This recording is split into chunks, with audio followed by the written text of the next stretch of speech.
Disclosure. This podcast episode was entirely created using artificial intelligence. Both the script and the voice are automatically generated. Enjoy listening. Welcome to the Socinianism podcast. In this podcast, we explore Socinianism, a theological and philosophical movement that has questioned fundamental doctrines of faith since the 16th century. We examine the unity of God, the doctrine of the Trinity, the doctrine of atonement, the doctrine of original sin, and the question of the pre-existence of Jesus. Join us on this journey into the history of free religious thought. Imagine a village square in the early 17th century. A crowd gathers around a man who claims a vision. A woman says a statue shed tears. A pamphlet circulates that the heavens opened over a preacher. Across Europe, such events inflamed faiths and courts, crowds thrilled, magistrates asked for proofs, bishops proclaimed miracles, and enemies seized the moment to discredit rivals. Into this fevered public stage stepped a small, intensely literate movement whose name we now know as the Socinians, the Polish Brethren, and they asked a question that felt almost shocking at the time: how do we reliably tell which miraculous or prophetic claims come from God? Their answer was not a reflexive dismissal of the supernatural. It was a demand for criteria, a rule-bound, scriptural, and rational method for testing prophecy. The Socinians were heirs of Italian humanist inquiry. Lelio and Fausto Sozzini, supplied the theological core, and they gathered in the towns of the Polish-Lithuanian Commonwealth, where toleration and disputation briefly allowed heterodox voices to organize. Out of that context grew the Rakovian Academy, the Rakovian Catechism, and a literature of careful exegesis and debate. For them, miracles were signs, not substitutes for reason or moral judgment. To understand what led them to demand a test, we must place them in their historical context. A Europe torn between confessional certainties and the new powers of print and public critique. The Protestant Reformation had returned Scripture to the center of religious authority, but it did not produce uniformity about miracles. Some reformers, notably John Calvin, accepted the historical ministry of miracles as attestation of apostolic authority, while warning against credulous acceptance of later wonders. Catholics, on the other hand, mobilized the cult of saints and local miracles as evidence of the Church's living authority, a point hammered home by the Council of Trent's renewed emphasis on sacramental and devotional life.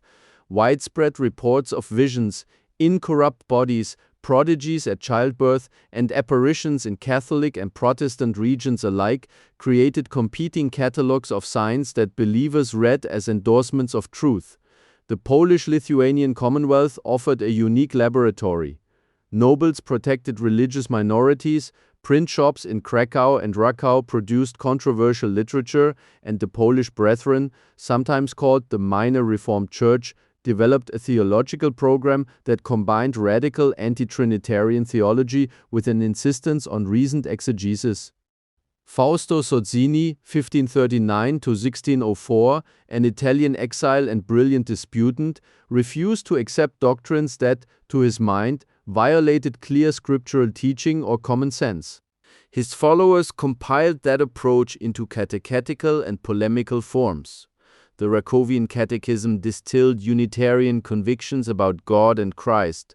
Other writings, including Sozzini's own treatises, such as De Jesu Christo Salvatore and exchanges collected in his letters, show the movement's method: careful philology, parallel text argument, and the willingness to let reason adjudicate contested readings. Miracles posed a particular problem. For mainstream Catholics, ongoing miracles reinforced ecclesiastical authority and welcomed popular devotion. For many Protestants, reports of contemporary signs could either confirm or disrupt the fragile confessional order.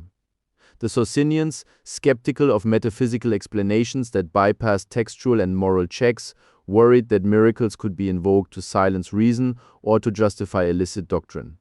They saw politically dangerous consequences when rulers or clergy appealed to purported prodigies to settle disputes. The intellectual atmosphere of the era: revived classical skepticism, humanist philology, and lawyers' concern for evidence, shaped the Socinian mind. They did not begin by denying that God worked in the world. Rather, they insisted that claims of extraordinary intervention required a fair and public demonstration, one that harmonized with Scripture and the observable moral result. Print culture magnified the problem. Pamphlets spread reports faster than local magistrates could verify them. The Rakovian Academy taught students to parse language and citation, to compare translations, and to consult original languages when possible. That practical philology formed part of their approach to prophetic claims. Words mattered, context mattered. Isolated sayings could not be pressed into doctrines without examining their broader witness. Contemporaries noticed, Orthodox critics accused the Socinians of undermining faith by overfeeding reason. Catholic polemicists such as Piotr Skarga targeted the Polish brethren in sermons and pamphlets, arguing that their skepticism about miracles denied the experience of the saints and the authority of the Church. Reformed opponents charged that the Socinians' doubts opened the door to chaos. If one could not trust post-apostolic signs, what anchored ecclesial authority? Yet Socinians answered that anchoring did not come from sensational claims, but from the twin pillars of Scripture and the moral likeness of any purported revelation to the character of God revealed there. Politically, the Socinians' insistence on tests for prophecy intersected with their broader calls for religious liberty. If miracles and private revelations could be claimed as proof that a community's interpretation was correct, then persecution would find a new pretext. The Socinians argued for clear communal standards, publicly argued scripturally grounded, that would limit the ability of private wonder to become public law. This was one reason their work on prophecy found a receptive audience among those who favored both toleration and rational adjudication of disputes. Legal pressures eventually closed many of the institutional outlets for Socinian teaching. Rakow's academy and press were shut down. The Polish Diet expelled the brethren and confiscated their property in the mid-17th century under mounting confessional pressure. Yet their writings continued to travel, through Latin translations, through English contacts. John Biddle in England read Socinian works, and through the porous networks of letters and books linking dissenters across Europe. The controversy over miracles and prophecy did not end with Rakow's decline. If anything, it spread. Debates about private revelation, the authority of saints' miracles, and the proper role of reason in religion would resurface in later philosophical and theological exchanges. This background explains why the Socinians developed a distinctive posture toward prophetic claims. They were not merely contrarians, they were methodical. Their opponents had used miracles as rhetorical trump cards. The Socinians turned to a legal rational test that drew on scripture, linguistic analysis, and moral evaluation. That test reflected their deeper convictions about God's nature, the role of Christ, and the authority of scripture, convictions already visible in the Rakovian catechetical material and Socini's treatises. It also reflected an emergent modern concern that public claims must be accountable to shared standards of evidence, or else civil peace and genuine religious inquiry suffer. This history sets the stage for a closer look at what Socinian authors actually proposed when they laid out the criteria for authentic prophecy. What did they count as adequate proof? Which biblical texts did they invoke? How did they read allegedly decisive passages used by orthodox defenders of miracles? The answers lie in a compact method, a fusion of textual exegesis, rational consistency, and moral fruit, that reshaped how many dissenters and later Enlightenment readers thought about signs in the world. What did the Socinians mean by a test for prophecy? At the heart of their method were three tightly connected convictions. First, revelation must cohere with Scripture. Second, a prophetic claim must bear moral and communal fruit. Third, extraordinary claims require public verifiable evidence and cannot override reason.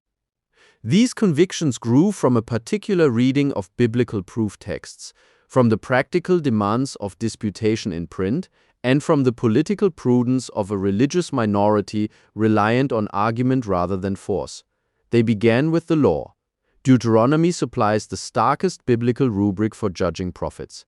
Deut. 13:1-3 warns that even if signs or wonders occur, if the prophet urges worship of other gods, he is false. If a prophet or a dreamer of dreams arises among you and gives you a sign, but he says, "Let us go after other gods," you shall not listen to the words of that prophet. Jude 13:1-3. Jude 18:20 gives a practical test. When a prophet speaks in God's name, and what he says does not come to pass, that is the thing which the Lord has not spoken. Jude 18:22. The Socinians read these texts as procedural.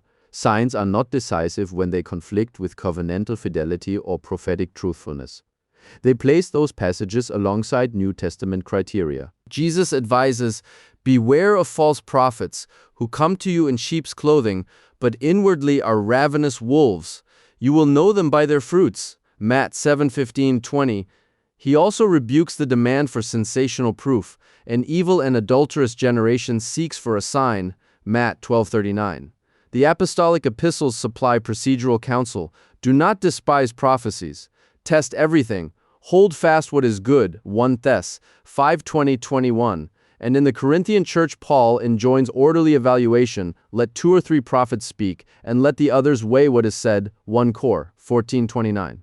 The first letter of John instructs believers to test the spirits to see whether they are from God. 1 John 4:1. The Socinians drew these texts into a single argumentative frame. Biblical authority itself commands scrutiny, not passive credulity. How did this look in practice? The Racovian Catechism and the writings of Fausto Sozzini, Jan Krelius, and later Andrei Visowati and Samuel Przypkowski turned those biblical injunctions into working rules. Rule 1. Compatibility with the revealed character and will of God. A prophecy that commands disobedience to the core moral law, idolatry, injustice, cruelty fails the test, regardless of accompanying marvels. This appealed to passages like Jude 13 and the Christological warning in Matt 7:21-23, that spectacular acts do not substitute for ethical conformity. Rule 2. Predictability and fulfillment. The Deuteronomic standard: if a promised event does not occur, the prophet is false-shaped Socinian impatience with vague or post hoc fulfilled prophecies. They insisted on clear, time-bound claims that could be publicly checked. Fausto Sozzini in his letters and disputations emphasized that prophecy's trustworthiness hinges on truthfulness, not on rhetorical flair. He often appealed to Jude 18:21-22 when challenging miraculous claims unaccompanied by verifiable fulfillment. Rule 3. Communal and public verification. The Socinians invoked Acts 17:11. These were more noble. They examined the scriptures daily to justify communal scrutiny of claims, and 1 Cor 14:29 to insist that a plurality better judges prophetic speech. A solitary vision heard only by the visionary or a dubious crowd carried little weight. Socinian authors argued that when public attestations exist, they must involve credible, diverse witnesses, not only the claimant's allies or a partisan mob. They also drew on Hebrews 2:3-4, which speaks of God bearing witness through signs and wonders along with the message and historic link, not an open-ended license for extraordinary claims in every age. Many Socinians read Hebrews as describing credentials for the apostolic era rather than a perpetual warrant for miracles. On the theological level, this approach assumed a God who acts consistently with reason. Socinians rejected what they saw as a theological contradiction. If God is the supreme moral exemplar, then a true prophet will foster holiness, humility, and charity. Miracles or prophecies that produced arrogance, greed, or doctrinal distortion indicated a counterfeit source. They used Galatians 1:8, "If anyone should preach to you a gospel contrary to that which you received, let him be accursed," to show that doctrinal divergence mattered more than spectacular signs. Jesus' words in John 7:17, "If anyone's will is to do God's will, he will know whether the teaching is from God," they read as privileging ethical response over miraculous verification. The Socinians also developed an implicit understanding of the historical scope of signs. Drawing on 1 Corinthians 13:8-10, when the perfect comes, the partial will pass away, some Socinian writers argued that the extraordinary gifts served a foundational purpose for the early church and were not meant to be perpetual credentials appended to every later sect. Hebrews 2:3-4 again provided a historical frame. God also testifying with them by signs and wonders and various miracles seems, in their reading, descriptive of the apostolic foundation. Orthodox polemicists accused Socinians of denying any post-apostolic divine action. Socinians countered that they denied only the right to make post-apostolic miracles into new criteria for doctrine.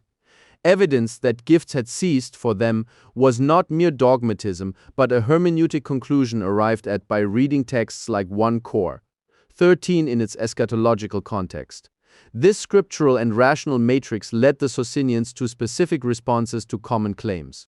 When opponents appealed to contemporary saintly miracles, Socinians asked, do these signs align with Scripture's moral demands? Are they attested by impartial witnesses? Do they predict events that come to pass? Are they invoked to coerce or to humiliate dissenters?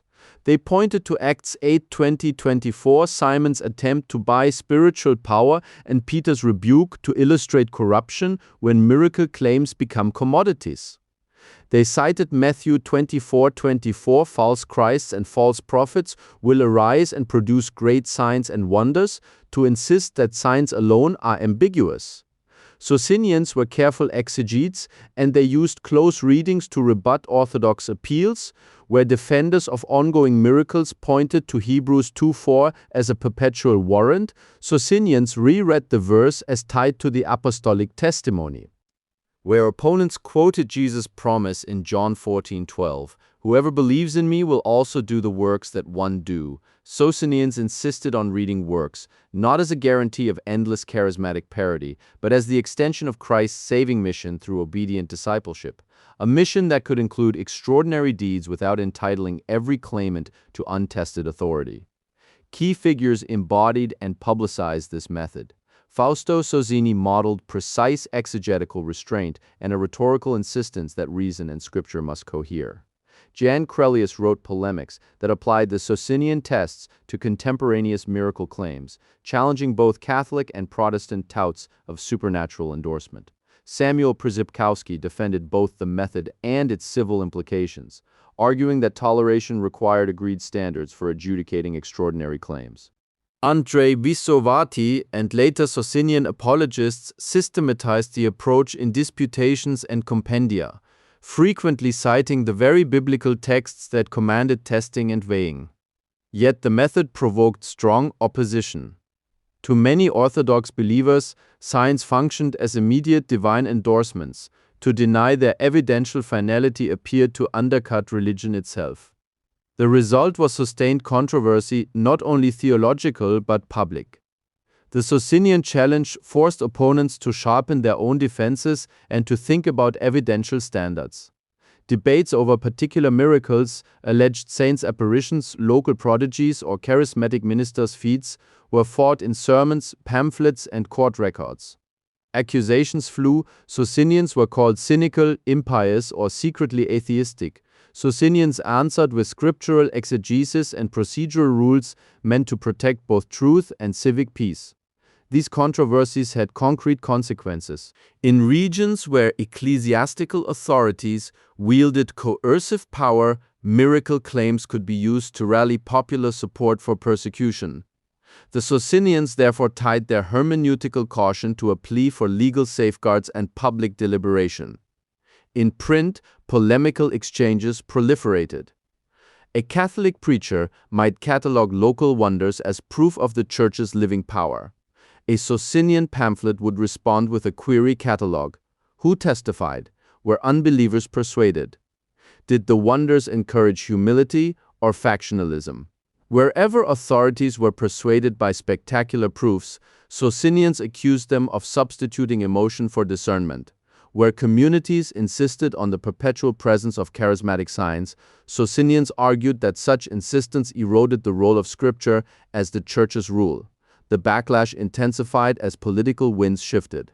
Under pressure, Rakau's academy and presses were suppressed, and the minor Reformed Church lost institutional footing, but the Socinian methodology survived in print and in exile. Their criteria for prophecy circulated in Latin across Europe and found interlocutors among English dissenters. John Biddle and later English Unitarians read Socinian treatises and adapted their methods to local controversies about miracles and prophecy. Philosophers and theologians of the later 17th century found in the Socinian insistence on reasoned evidence a congenial ally. Critics cried that this slide toward natural religion would hollow out revealed faith. Controversy also cut within dissenting ranks. Some who respected Socini's prudence worried that rigorous testing might stifle legitimate spiritual experience. Others worried that laxity invited charlatanism. The result was a lively literature of casuistic cases and disputational manuals. What to do with mass conversions after a reported apparition, how to treat claims made on oath by single witnesses, whether confessions made under ecstatic trances bore juridical weight. These debates were not merely abstract. They shaped courts' responses to blasphemy charges, influenced pastoral practice, and informed the growing European conversation about evidence, testimony, and toleration. The cascade of polemics, legal acts, and printed refutations meant that the Socinian test for prophecy became both a theological program and a public technology. It reframed miracles as claims assessed against Scripture, reason, and communal verification, and in doing so it reshaped expectations about religious authority. The immediate consequence was conflict. The longer-term consequence was the diffusion of a skeptical procedural approach to extraordinary religious claims that would surface again in later Enlightenment debates about miracles and the criteria of historical testimony. Their arguments did not vanish with Racau's smothering. Socinian writings circulated in Latin and vernacular translations, and their method quietly threaded into later debates about religion and evidence. The Racovian Catechism, first compiled in Polish and soon rendered in Latin, became a handbook for English dissenters and continental readers alike. John Biddle, often called the father of English Unitarianism, read Socinian works and echoed their insistence that doctrine must square with Scripture and reason. Joseph Priestley, in the 18th century, explicitly acknowledged Socinian precursors when he argued for a rational Christianity and treated miraculous claims with evidentiary caution. These English appropriations show a direct line from the Polish Brethren's procedural rigor to the dissenting culture that helped shape British religious pluralism. The legacy unfolds in several interconnected ways. First, the Socinian test shifted the burden of proof. By insisting on Deuteronomy's and the New Testament's own commands to test prophets, Deut. 13:1-3, Deut. 18:20-22, 1 Thess. 5:20-21, 1 John 4:1, they reallocated authority from spectacle to scriptural and communal verification. This reallocation mattered politically. If miracles could no longer be trump cards to settle disputes, then persuasion and legal deliberation regained importance. Socinians therefore became inadvertent allies of the emerging case for toleration. Their argument was practical as well as theological. Uncertain signs should not become the basis for coercion in a mixed commonwealth. Second, their approach influenced the developing intellectual standards for historical testimony. The insistence on public verification, multiple witnesses, and time-bound predictions anticipated later historiographical concerns: how to weigh testimony, how to avoid circular appeals, and how to distinguish post hoc claims of fulfillment from genuine prediction. When David Hume published his Essay of Miracles, 1748, he advanced a philosophic skepticism about supernatural reports, arguing that extraordinary claims require extraordinary evidence. Hume's argument is philosophically more systematic, but it sits on a familiar scaffold: the Socinian insistence that testimony must be critically examined, that the improbability of miracles demands stringent proof, and that moral discernment is central to evaluating religious claims. Third, the Socinian stress on moral fruit left a lasting imprint on theological aesthetics of authority. By quoting Matthew 7, "You will know them by their fruits," and by appealing to Galatians 1:08 and John 7:17, they pressed the conviction that true religion issues in ethical transformation, not in sensational displays. This normative claim shaped later dissenting piety and contributed to a strand of Protestant thought that evaluated movements and leaders by their social and moral effects. The emphasis on character and communal flourishing moderated tendencies toward ecstatic, untested revelations and provided a vocabulary for criticizing abusive prophecy without denying all possibility of divine action. Fourth, the Socinian method entered the vocabulary of Enlightenment religious critics and sympathetic theologians. Their writings offered a precedent for those who sought to reconcile Christian faith with reason. Figures who wanted a defensible Christianity compatible with scientific and philosophical inquiry, found in Socinianism a model of how to subject supernatural claims to rational criteria while still affirming basic biblical commitments.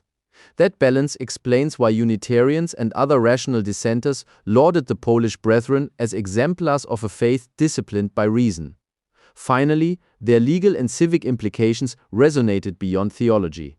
The insistence that extraordinary claims be tested by public procedures anticipated modern secular courts' evidentiary concerns about witness reliability, corroboration, and motive. Socinians did not propose courts to adjudicate faith. They proposed standards to prevent private wonders from dictating public policy. In an age when confessional identity and political sovereignty were entangled, their restraint was a proposal for civic peace. Religious truth claims should be argued, checked, and regulated so that conscience and law did not become the prey of spectacular but unchecked claims. Critics charge that this tempering of wonder risks making religion too tame, yet that was not the Socinian ambition.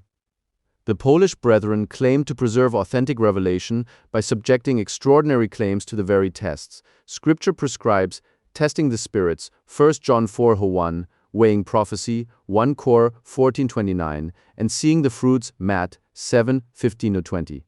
Their legacy is not merely a skeptical posture, but a method for knowing, a demand that signs comport with the character of God revealed in Scripture, that predictions be verifiable, and that public testimony be credible. In the longue durée, the Socinian criteria helped to move the West's religious imagination from an era when miracles could settle disputes toward an age that prizes textual coherence, evidentiary standards, and moral accountability. Whether in the pamphlet wars of the 17th century, the dissenting chapels of 18th century England, or the philosophic essays that questioned miracle testimony, the Polish Brethren's insistence on testing prophecy remained a quietly persistent influence, one that reframed what it meant to be convinced by a sign. That was the Socinianism podcast for today. If you enjoyed this episode, please subscribe on your favorite podcast platform and visit socinianismus.de for more information. Until next time, stay critical.